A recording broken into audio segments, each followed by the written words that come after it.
Bueno, chicos, vamos a iniciar la clase de hoy con el tema la construcción del Estado-Nación. Y específicamente vamos a explicar cómo se crea en Chile esta forma de organización. Para lo cual primero vamos a hacer una breve introducción con algunos elementos que ya hemos ido tratando en nuestras clases anteriores. Lo que hay que recordar es que el Estado-Nación es un proceso que no solamente van a vivir las repúblicas latinoamericanas, sino que también es un fenómeno que se extiende también a Europa. Y en ese contexto, vale decir, en ese proceso de conformación de lo que es el Estado-Nación, un rol muy relevante lo va a tener la burguesía. La burguesía en Europa, específicamente, va a tener una enorme importancia. Va a permitir la difusión de los ideales liberales, que ya lo hemos venido explicando anteriormente, y va a participar en la construcción del Estado-Nación. Y obviamente este concepto del Estado-Nación se refiere fundamentalmente a una forma de organización en donde el monopolio de la fuerza lo está desarrollando el Estado. ¿Ah? Ahora, ese Estado va a buscar también crear una unidad de carácter territorial, y en donde ese Estado va a buscar una homogeneización.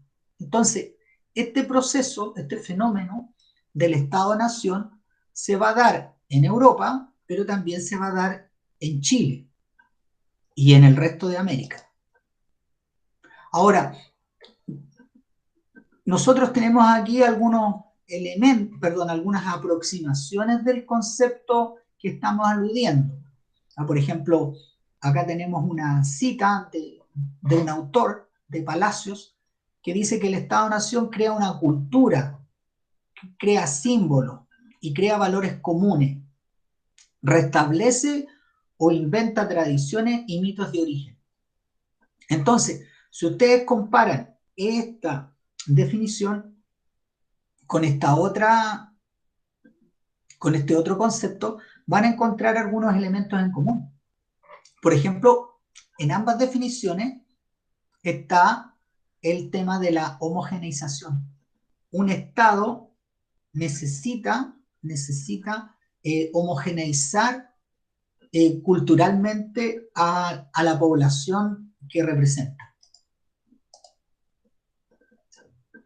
Entonces, en este proceso de construcción del Estado-Nación, tanto en Europa como en América, y especialmente en Chile, una primera, diríamos, etapa en este proceso de conformación del Estado-Nación es el aporte que hace el liberalismo, esa corriente política, ese cuerpo doctrinal que emana desde Europa. Recordemos que ese liberalismo va a estar representado por ciertos principios que se van a aplicar en Europa, en América y también en Chile. Recordemos algunos de esos principios. Uno de ellos, por ejemplo, era el principio de la separación de los poderes, idea planteada en el siglo XVIII por Montesquieu. Otro principio liberal que también se aplicó en en América, en Europa y en Chile, va a ser el principio de la soberanía popular. Entonces, para, para, el, para el proceso de construcción del Estado-Nación en América y Chile, el primer paso en ese itinerario, en ese camino, es el liberalismo. Son los principios liberales que empiezan a emanar desde Europa, desde Norteamérica, y que van a entrar en las colonias hispanoamericanas. Y un segundo proceso muy importante que tiene por objetivo la consolidación de esos estados-nación son los movimientos revolucionarios, el ciclo revolucionario que se va a dar en Europa entre 1820 y 1848. De allí también van a emanar una serie de ideas, de influjo que van a afectar y que van a tener trascendencia en la organización de los estados nacionales de América. Ahora, estos elementos que yo les estoy planteando tienen por objetivo llegar a una aproximación de lo que es el Estado-Nación. Para que nos quede más claro todavía, la clase anterior, vale decir la clase del viernes pasado, yo les presenté una línea de tiempo, como la que aparece aquí en la diapositiva. Si ustedes se fijan, es una doble línea de tiempo, es un paralelismo en este caso, en donde tengo una línea de tiempo que abarca desde la primera década del siglo XIX hasta fines hasta 1840 aproximadamente, línea de tiempo que nos sirve para abordar ciertos procesos históricos en Europa. Lo mismo tenemos en la parte inferior de la diapositiva otra línea de tiempo que abarca el mismo contexto temporal, vale decir, la primera década del siglo XIX hasta 1840 aproximadamente. Entonces, esta línea de tiempo nos va a permitir hacer algunas precisiones. Por ejemplo, yo les hablaba anteriormente del ciclo revolucionario que se producía en Europa entre 1820 y 1848. ¿Ya? Que ahí hay un ciclo revolucionario. En la línea de tiempo de Europa aparece ese ciclo revolucionario. ¿Ya? Si ustedes observan, en Chile, en el mismo periodo, es decir, en la década del 20, para Chile, se está produciendo la organización de la República. Entonces, en ese aspecto, es decir, aquí nosotros vamos a tener lo que se denomina en historia, en lo que se refiere al tiempo histórico, vamos a tener un ejemplo de simultaneidad. Es decir, se están generando dos procesos históricos paralelos en el tiempo, pero que de alguna manera tienen un cierto vínculo y van a tener una cierta influencia. Me estoy refiriendo a las ideas revolucionarias que se están desarrollando en Europa. Esas ideas revolucionarias probablemente van a llegar a nuestro territorio. Entonces ahí tengo un ejemplo de lo que en tiempo histórico se denomina simultaneidad. Ahora, fijémonos en otra variable del tiempo histórico. Miren, la línea anterior, esa línea que estoy marcando, está aludiendo a un acontecimiento histórico, 1808. 1808 en Europa está expresado en un acontecimiento que es la invasión napoleónica. Y miren acá en Chile, distante a kilómetros, acá se nos está produciendo una consecuencia de ese evento histórico o de ese acontecimiento que está acaeciendo en Europa. Entonces, cuando se da esa relación causa-efecto, me explico, 1808, el acontecimiento que va a ocasionar o que va a generar una serie de repercusiones, ese acontecimiento se llama invasión napoleónica, y 1810 en Chile, primera junta de gobierno, ese es el efecto, esa es la repercusión. Bueno, a esa variable del tiempo histórico se le denomina causalidad. La invasión napoleónica es la causa directa de la formación de las juntas de gobierno, tanto en la península, en España, recuerden ustedes la captura del rey de España, Fernando VII, por lo tanto, en la península, en la propia España, se van a formar juntas, pero también en el territorio americano. Recuerden ustedes el movimiento juntista que se va a dar en distintas localidades o en distintas latitudes de las colonias hispanoamericanas. Para precisar, en Chile, la primera junta de gobierno. Entonces, esta relación se denomina causalidad. Pues bien, acá tenemos dos variables o dos ejemplos de lo que se llama categorías del tiempo histórico. Una primera, que es la simultaneidad, y otra, que es la causalidad.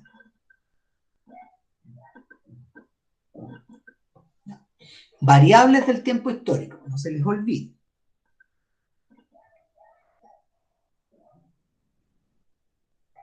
Bien, acá tenemos dos recursos denominados fuentes iconográficas. Estas son fuentes históricas. Acá tenemos fuentes históricas. ¿Por qué se les denominan fuentes iconográficas? Porque son imágenes. Específicamente son pinturas, ¿ya? Óleos. ¿Ya? Estamos hablando en términos artísticos. ¿Ya? Son pinturas. La pintura de la izquierda es un cuadro que representa un momento de la Revolución Liberal del año 1830 en Francia. Específicamente, esta pintura es de un autor, Delacroix, y el nombre de la obra, La libertad guiando al pueblo. Esta obra pictórica se encuentra en el Museo del Louvre, en París, Francia. Acá, a la derecha de la diapositiva, nos encontramos con otra pintura, con otra obra pictórica, que es el abrazo que sella la independencia de Chile en 1818. Específicamente, aquí estamos aludiendo a el abrazo de Maipú. Esta pintura es de un autor, Subercaseaux específicamente, data de 1908 y se encuentra en el Museo Histórico Nacional en Buenos Aires, Argentina. Entonces, yo quiero que observen la imagen y vean qué elementos en común encuentran entre ambas imágenes.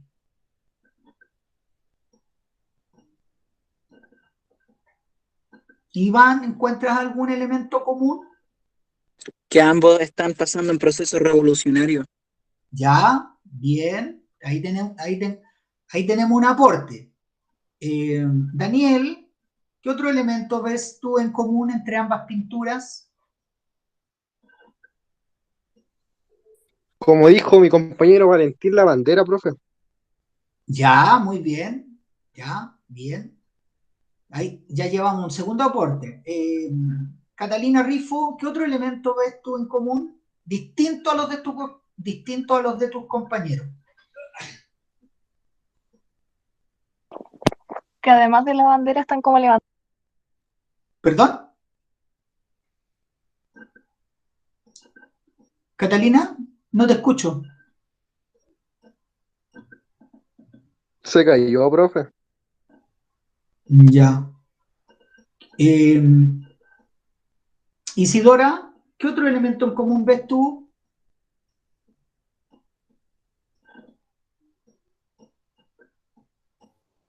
La euforia representada en las dos imágenes.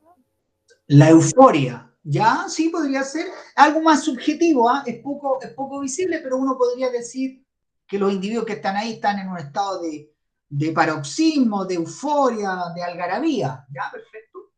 Veamos, a ver, observemos si nuestra mirada estuvo lo suficientemente, diríamos, a tono con lo que se nos estaba pidiendo. Bueno, el recurso 2 de la izquierda representa Europa. El recurso 3 representa lo que está ocurriendo en Chile. Y los elementos comunes, veamos, son el uso de banderas, las tropas y las milicias y el porte de armas. Obviamente que la euforia, el estallido revolucionario, sí son elementos que también podríamos incorporarlo. Pero si ponemos atención en las imágenes, en ambas, las armas son un elemento común. Aquí, por ejemplo, observo milicias. Es decir, estos individuos son civiles que han tomado las armas y se han levantado contra el régimen autoritario de Francia en 1830, contra un régimen que de alguna manera iba en contra de las ideas liberales. Hay una serie de víctimas que están en el suelo, es un verdadero campo de batalla. Pero hablamos de milicias. En cambio acá también hay armas, pero acá se trata de tropas regulares. Si ustedes observan, son soldados con ropajes propios, con una serie de elementos que los distinguen de otras tropas. ¿Ya? Pero ya sean milicias o ya sean tropas regulares, ambas están utilizando armas. El uso de banderas, de emblemas, ¿se fijan? En ambos, diríamos, en ambas fuentes iconográficas, estamos viendo que existen elementos comunes. Ahora, esta pintura data de 1908, obviamente, pero ¿a qué época se remonta el abrazo de Maipú? ¿Cuándo se produce específicamente? Lo habíamos visto anteriormente. ¿Alguien me puede contestar? Iván, Valentín, Leandro. ¿Pero sale arriba o no? Dígamelo, bien, Daniel, bien. ¿Cuándo? 1818. 1818. Y esta otra pintura, que es de una persona de la época, es de 1830. Es decir, aquí nosotros estamos viendo cómo se está produciendo un proceso paralelo. Aquí en ambas realidades se está construyendo el Estado-Nación. En Chile se está construyendo el Estado-Nación. En Europa, específicamente en Francia, también se está construyendo un Estado-Nación. Entonces, ambas fuentes representan procesos históricos del siglo XIX que promocionan la idea de la libertad. ¿Por qué motivo? Porque en el caso de Chile, los criollos estaban obteniendo la libertad que los españoles les impedían tener. En cambio, en la otra pintura, estos sectores civiles que toman las armas también están luchando por un principio libertario. ¿Me entienden, chicos? ¿Alguna pregunta hasta el momento sobre lo que acabamos de explicar? El concepto de Estado-Nación, los ejemplos de las variables del tiempo histórico, la simultaneidad, la causalidad, y esta comparación que hemos hecho entre Europa y Chile. ¿Alguna consulta, alguna pregunta? Profe, yo tengo una Iván, duda. Iván, dime. Como Chile aplicó los principios liberales, porque no me acuerdo, no sé si estaré bien, ¿Sí? pero yo me acuerdo que eran tres: la división de los poderes, la soberanía popular y la igualdad ante la ley. ¿Estoy bien o no? Sí, está bien, es decir, tú estás aludiendo a ciertos principios liberales. Ahora, Claro, el principio de la igualdad obviamente va a ser medio esquivo en esta época, tanto para Europa como para Chile. No quiere decir que no se practique o que no se busque la igualdad, se busca afanosamente. El problema es que la igualdad jurídica ante la ley en el siglo XIX va a ser un patrimonio de los sectores más pudientes muchas veces. perfecto. Ahora, lo que tú tienes que tener claro, Iván, y el resto de tus compañeros, es que estos principios liberales son los que de alguna manera se están dando tanto en Europa como en América y especialmente en Chile. Por eso que estamos hablando de la construcción de este concepto que se llama Estado-Nación, de esta forma de organización, tanto para América, tanto como para Chile. Por eso que de alguna manera hablábamos de una cierta simultaneidad. ¿Podemos avanzar? Gracias. Acá tenemos otra imagen. Miren, busquen los elementos comunes entre estas dos imágenes que les acabo de plantear. Fíjense bien en la imagen. No me digan nada todavía, pero fíjense bien en la imagen que está a la izquierda y en una imagen que está a la derecha. La imagen de la derecha son algunos escudos o sellos de ciertas repúblicas americanas. Y a la izquierda tengo el emblema de la Primera República de Francia, que data de 1793. Busquen la semejanza. No digan nada todavía. Busque la semejanza. Creo que la deben haber encontrado. A ver, Daniel el travieso, ¿encontró la semejanza?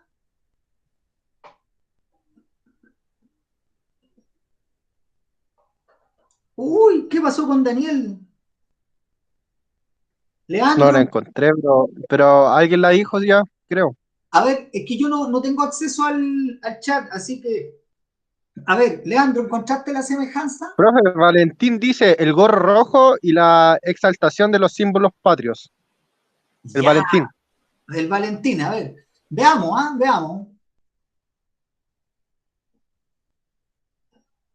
Bien, Valentín, excelente, muy bien. El símbolo del liberalismo es el gorro frigio. Fíjense ustedes, a la izquierda tenemos el emblema de la Primera República de Francia, 1793. Y en el escudo de los Estados Unidos, específicamente en el sello del Ejército de los Estados Unidos de América, que data de 1778, se da lo mismo, el gorro frigio. El gorro frigio es un elemento del vestuario que van a usar diríamos, las tropas o la milicia o los exaltados llamados revolucionarios en la Francia de fines del siglo XVIII. Es el símbolo de la revolución, o uno de los símbolos de la revolución. Y ese símbolo específicamente representa lo que es el liberalismo político. Si ustedes se fijan en el texto del emblema de la República de Francia, aquí está la traducción. Unité et indivisibilité de la République, liberté, égalité, fraternité, ou l'amour. Eso quiere decir unidad e indivisibilidad de la República, libertad, igualdad, fraternidad o la muerte. Esos son los principios, ¿ya? Principios que de alguna manera va a representar este gorrito que encontramos curiosamente, en Francia, en los Estados Unidos, pero también en América Latina, fíjense. En el escudo de Argentina, gorro frigio. En el escudo de Colombia, gorro frigio. Interesante, ¿eh? Bien, veamos algunos principios, recordemos algunos principios liberales que se van a dar tanto en Europa como en América. Si ustedes se fijan en el esquema que aparece a la izquierda, acá tengo tipos de gobierno. Tipos de gobierno. Tengo gobiernos parlamentarios en la parte superior del esquema y tengo gobiernos presidenciales en el esquema en la parte inferior. Y fíjense que hay diferencia.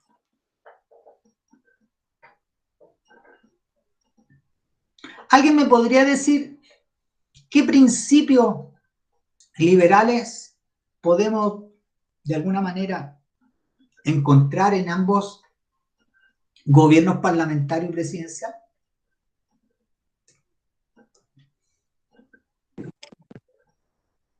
La soberanía popular. Bien, Iván, muy bien, excelente. Me falta otro. División de poderes. La división de los poderes, perfecto, muy bien. Bien, bien, bien.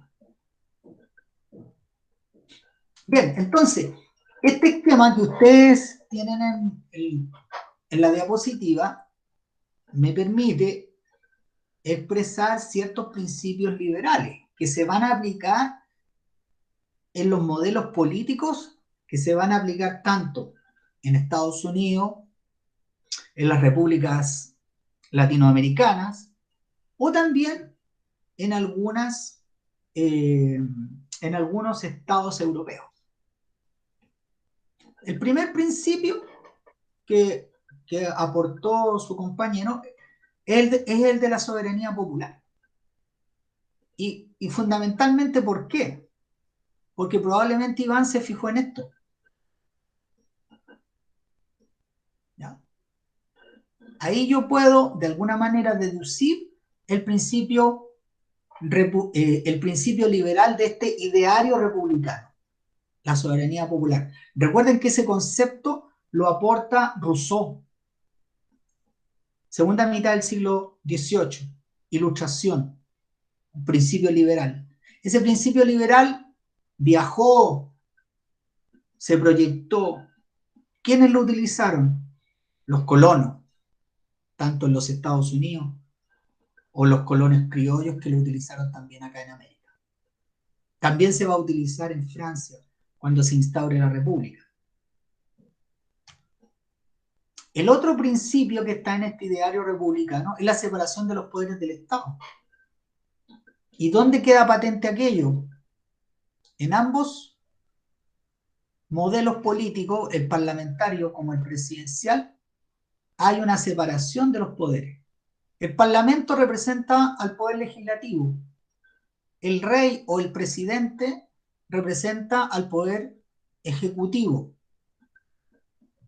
Ahora, el primer ministro también representa al ejecutivo. Si ustedes se fijan aquí, hay una separación del ejecutivo en cuanto a las funciones. El rey o el presidente es jefe de Estado.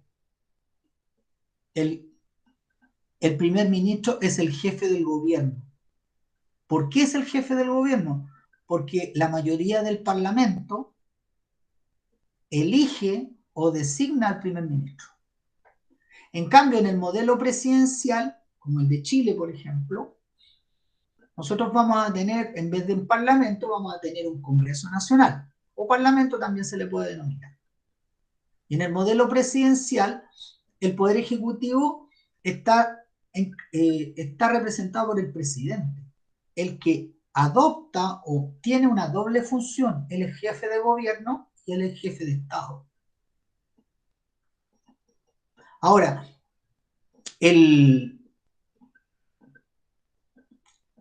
el proceso de votación es distinto. En un modelo parlamentario, los ciudadanos votan por los diputados y por los senadores.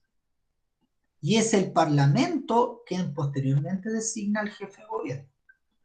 En cambio, en un modelo presidencial, los ciudadanos, a través de la votación popular, designan o escogen, mejor dicho, o eligen al presidente, pero también eligen a los miembros del Parlamento.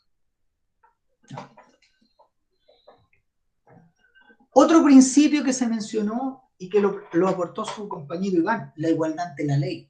Ese otro principio del ideario republicano.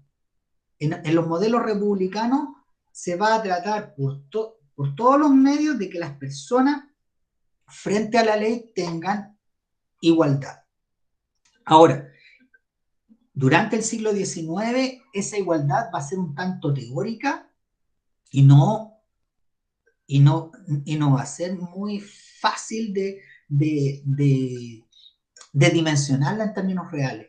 Se va a quedar más en el plano de la teoría que en el plano de la práctica. Otro elemento del ideario republicano es la promulgación de una constitución. Tanto en Europa como en América, los nuevos gobiernos todos trataron de elaborar una constitución política. Y en esa constitución política van a plasmar una serie de derechos civiles y políticos que vienen a ser conocidos como los derechos humanos de primera generación.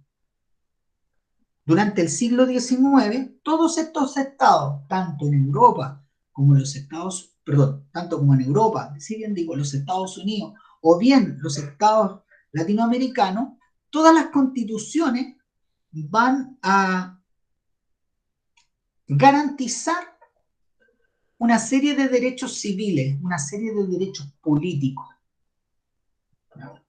¿Quién me podría dar un ejemplo de derecho civil? ¿Sufragio? No, ese sería un derecho político. Leandro, Valentín, Catalina, un ejemplo de derecho civil, ya me dieron el político.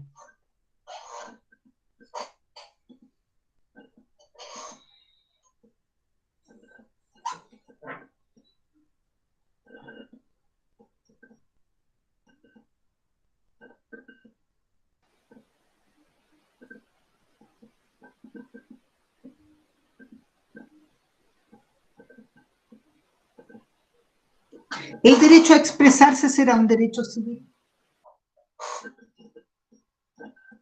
¿El derecho de reunión ¿De será? coger una religión o no? ¿Ah? De coger una religión. Bien, Leandro, bien. El derecho a profesar. O la orientación sexual igual, pues, ¿no? En esa época no. Ah. En esa época no. Estamos hablando del siglo XIX. Estamos hablando del siglo XIX. No, pero los ejemplos que ustedes me están dando son casos de derecho civil. Entonces, ¿qué es lo que va a ocurrir en estas repúblicas? O bien en estas monarquías parlamentarias. Ojo, porque el parlamentarismo también se puede dar en un modelo monárquico. Inglaterra, por ejemplo. Entonces, el ideario republicano, el ideario liberal, se va a dar en estos nuevos modelos políticos, ya sea parlamentario o ya sea presidencial.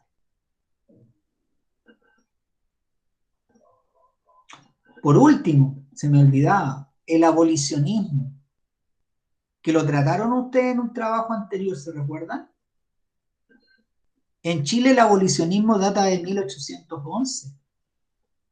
¿Quién se recuerda de ese primer paso para terminar con la esclavitud en Chile?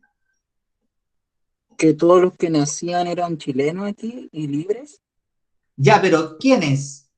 ¿Todos los esclavos o los hijos de esclavos? Si no me equivoco, todos los esclavos. Oye, Ahí hay un no. error. Ay, Ahí hay un error. Eran los hijos de los esclavos nacidos en Chile. Ellos eran declarados libres o libertos. Y se llamó esa ley Ley de Vientres, y data del año 1811, primer Congreso Nacional, antes de que Carrera diera un golpe de Estado. Y el abolicionismo se logró en Chile en el gobierno de Freire, entre 1823 y 1826 aproximadamente. En Chile se derogó la esclavitud, se abolió la esclavitud definitivamente. Entonces, en algunos estados, en algunos países de Europa, en algunos países de América, el abolicionismo también constituyó un elemento del ideario republicano y liberal. Antes de pasar a la siguiente diapositiva, ¿hay alguna pregunta con los principios o con los elementos propios del ideario republicano o del esquema que ustedes están viendo a la izquierda de la diapositiva? ¿Alguna duda, alguna pregunta? ¿Algo que no les quede claro? No. Bien, sigamos entonces.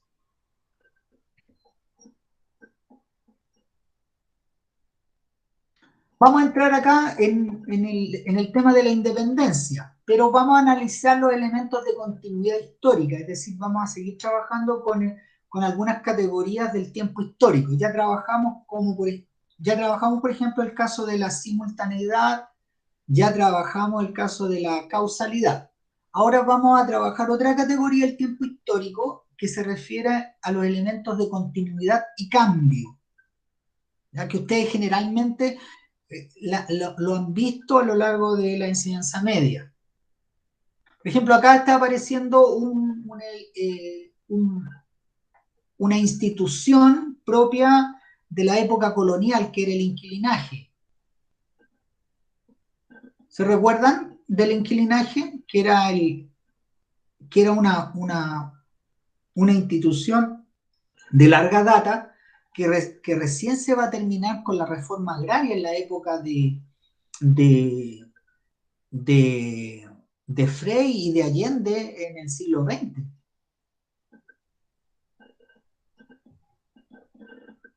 Entonces, acá ustedes tienen algunos elementos propios de la continuidad histórica, de aquellos elementos que pese a que se generen cambios, es decir, pese al cambio de una estructura colonial a una estructura republicana, ese tipo de fenómenos, de procesos, de instituciones, se sigue manteniendo.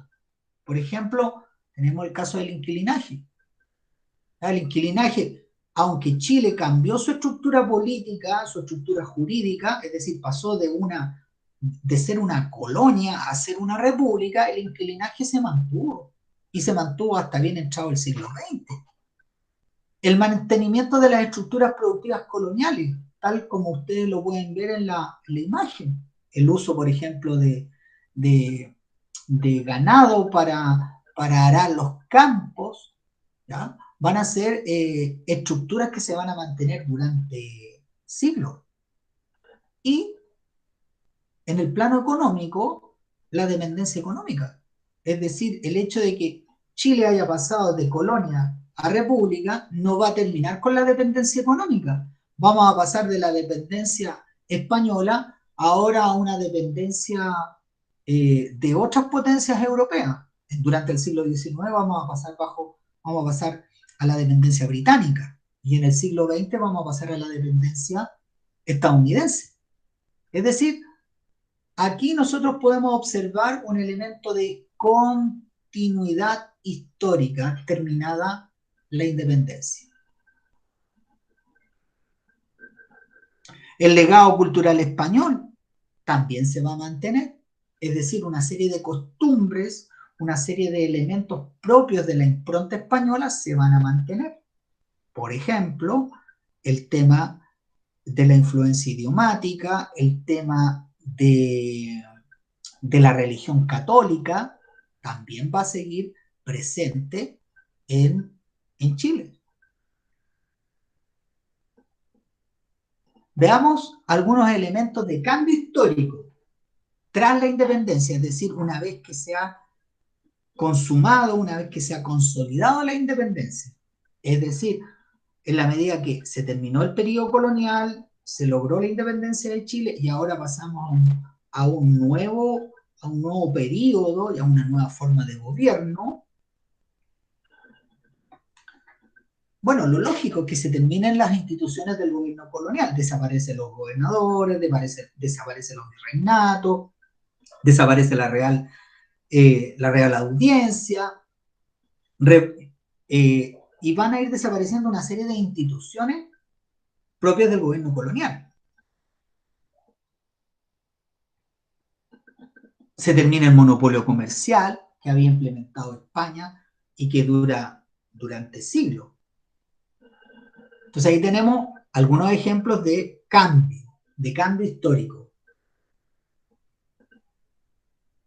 Bueno, hacia 1823, cuando se logra consolidar la independencia de Chile, desde un punto de vista militar,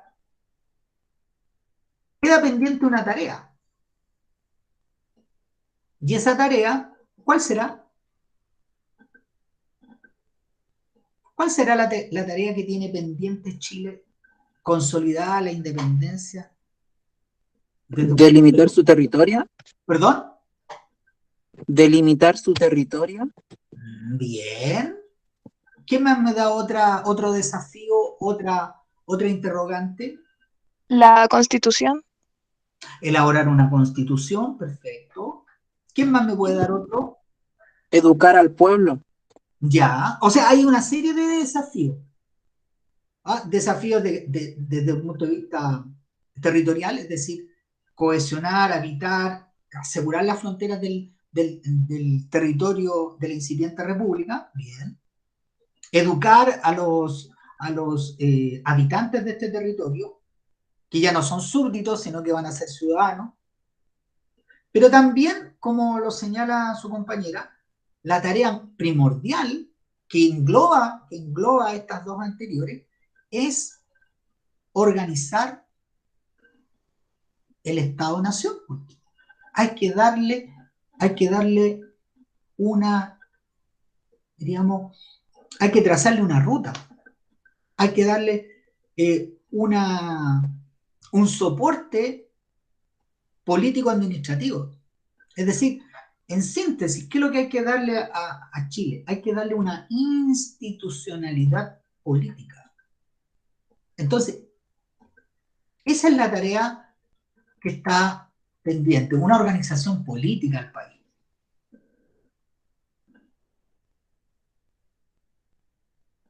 ¿Cómo debe organizarse políticamente Chile? Y es la pregunta que se van a hacer la élite de la época. Y la élite de la época, al igual que la élite que existe hoy en día en Chile, va a tener distintas opciones. Pero en líneas generales, para el siglo XIX, existía obviamente una claridad de que en Chile había que aplicar ciertos principios liberales. Pero, ¿qué es lo que ocurre? Esos principios liberales, la soberanía popular, la división de los poderes, la igualdad ante la ley, ¿se podrá hacer con una población que carece de educación, de que carece de cierta cultura cívica? Entonces, la pregunta que se hace en la élite: ¿daremos derechos? ¿Daremos libertades? ¿O también tendremos que buscar imponer el orden? Entonces son preguntas y respuestas que de alguna manera se van a hacer los miembros de la élite. Y obviamente vamos a tener que la élite se va a dividir en dos grandes tendencias. Un grupo liberal, en donde van a comulgar dos agrupaciones, no se pueden llamar partidos políticos, sino que vamos a hablar de facciones, vamos a hablar de corrientes de opinión, no de partidos políticos. Pero tienen un elemento común, son liberales. son los progres de la época, ¿ya? Son los progres de la época. Y dentro de estos dos, dentro de este liberalismo, de estas ideas liberales, están los pipiolos y están los federales o federalistas. A los federalistas fundamentalmente están cohesionados en torno a un personaje que es un admirador de Estados Unidos, que es José Miguel Infante. ¿Ya? La idea de él es copiar, tratar de copiar el modelo político de los Estados Unidos, este Estado federal. Pero también hay una corriente dentro del liberalismo que son los pipiolos. Y esos pipiolos son los que de alguna manera van a estar representados por algunos militares de peso. Militares como Francisco Antonio Pinto y muy especialmente por Ramón Freire. Inclusive Pinto y Freire van a gobernar en este periodo. Van a gobernar entre 1823 y 1828 aproximadamente. En ese lapso de tiempo, estos dos militares, Pinto y Freire, van a estar en el gobierno. Pese a que es una época bastante desorganizada, hay una serie de, diríamos, de figuras políticas, hay muchos militares que van a tratar de imponer ciertas ideas que evidentemente son las mismas que se promulgan, son las mismas ideas que se vociferan en Europa o bien en Estados Unidos, pero que en Chile no logran internalizarse. Entonces, esa corriente va en donde actúan los pipiolos y donde actúan los federales, van a estar de alguna manera expresando los ideales liberales.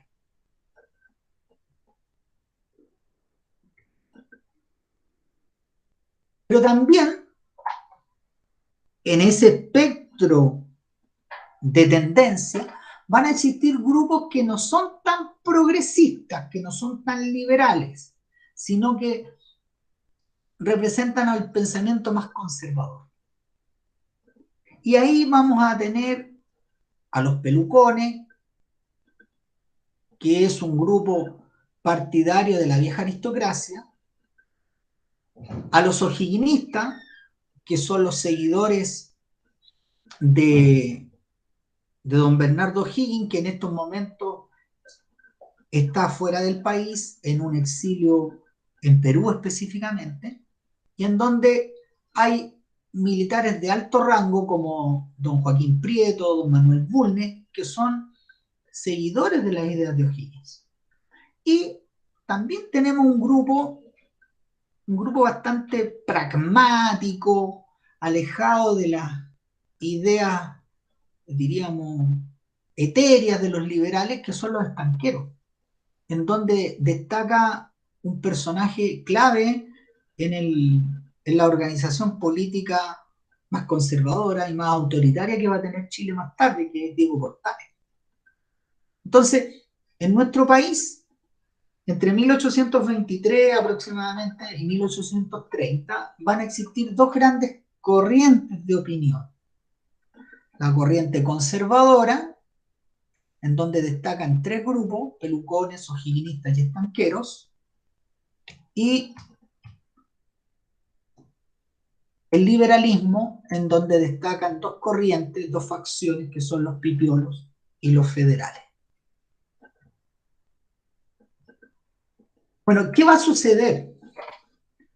Que en este periodo que va de 1823 a 1830, estas facciones de alguna manera van a ir buscando darle a Chile un modelo político que le permita organizarse y le permita desarrollar todas las fuerzas que conforman a la República.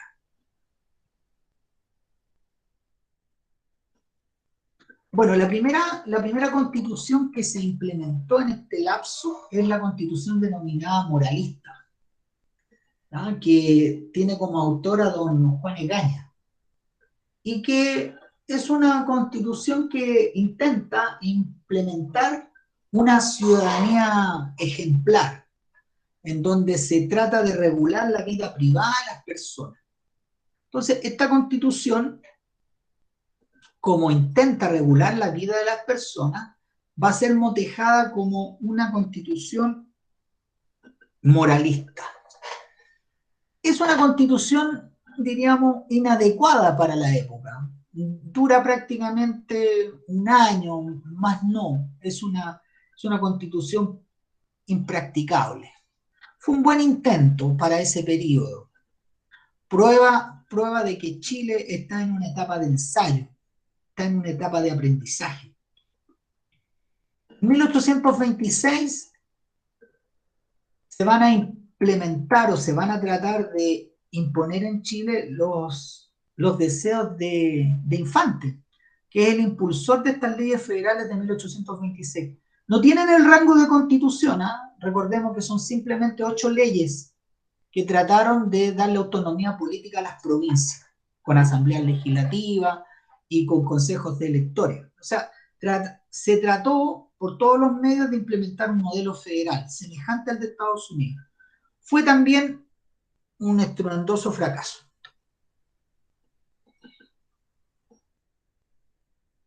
Y en 1828 se implementó quizás la mejor constitución de todo el periodo.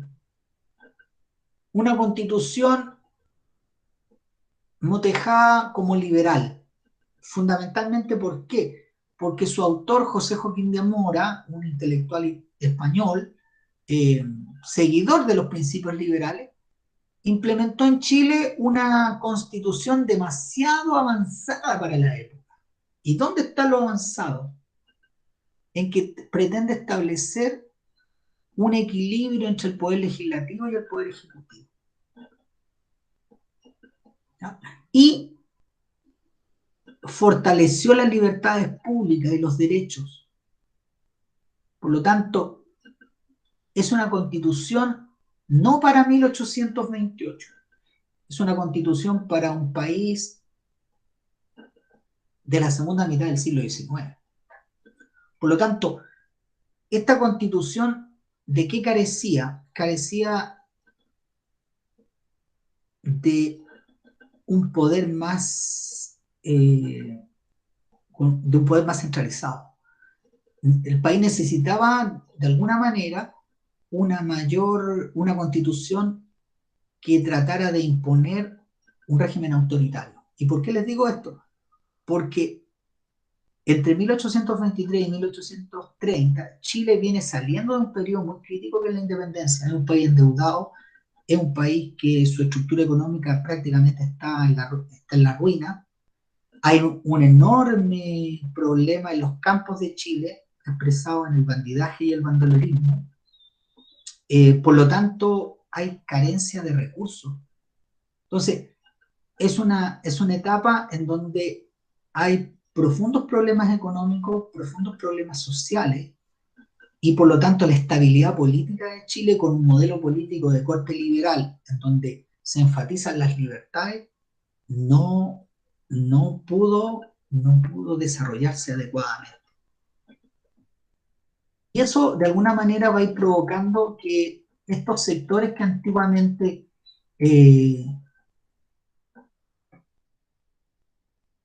que de alguna manera estos grupos que están en pugna trataban afanosamente por implementar las ideas ilustradas. ¿Ya? Todas estas ideas de las libertades, del ideario republicano, tienen por origen las ideas ilustradas del siglo XVIII. Pero, ¿cuál es el gran problema? Que Chile es un país en donde estos ideales todavía no se pueden implementar. Entonces se va a generar un debate político. Y ese debate político se va a ir haciendo cada vez más polarizado. Y estas 5 colectividades se van a ir polarizando. Se van a crear 2 grandes corrientes de opinión: los liberales y los conservadores. Y del debate político vamos a pasar a las armas.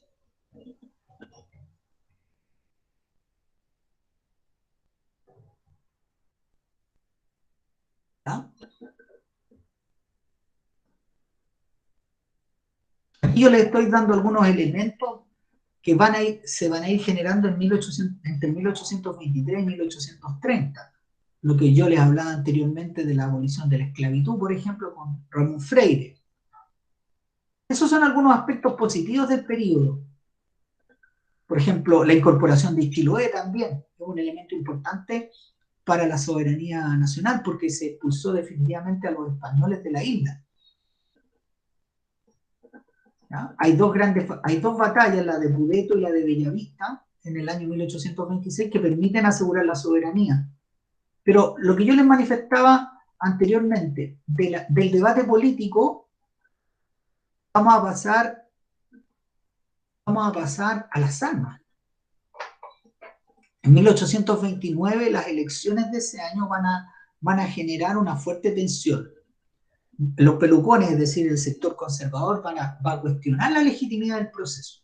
Y eso finalmente va a arrastrar al país a una guerra civil, en donde se van a enfrentar los pipiolos y los pelucones, o los liberales y los conservadores. Y esta pugna va a quedar resuelta en el campo de batalla, en el enfrentamiento de estos dos generales que combatieron en la independencia, ojo, ¿ah? Ellos fueron compañeros de armas, Prieto y Freire, pero ahora eran enemigos. ¿Ah? Freire defendía los fueros de las ideas liberales y Prieto defendía el pragmatismo de las ideas conservadoras. Y esa batalla va a producirse en el año 1830 y con ello se va a producir el triunfo de las fuerzas conservadoras. Y a partir de ese momento Chile va a organizar su república, pero no con un modelo liberal en sí, sino que el liberalismo que va a aplicar Chile a partir de 1830 es un liberalismo en donde también hay muchas ideas de corte conservador, que la próxima clase nosotros vamos a plantear. La próxima clase los voy a invitar al periodo que va a ir desde 1831 hasta 1861 aproximadamente, a todo el periodo denominado conservador o autoritario. Consulta, jóvenes. ¿Alguna pregunta? ¿Dudas?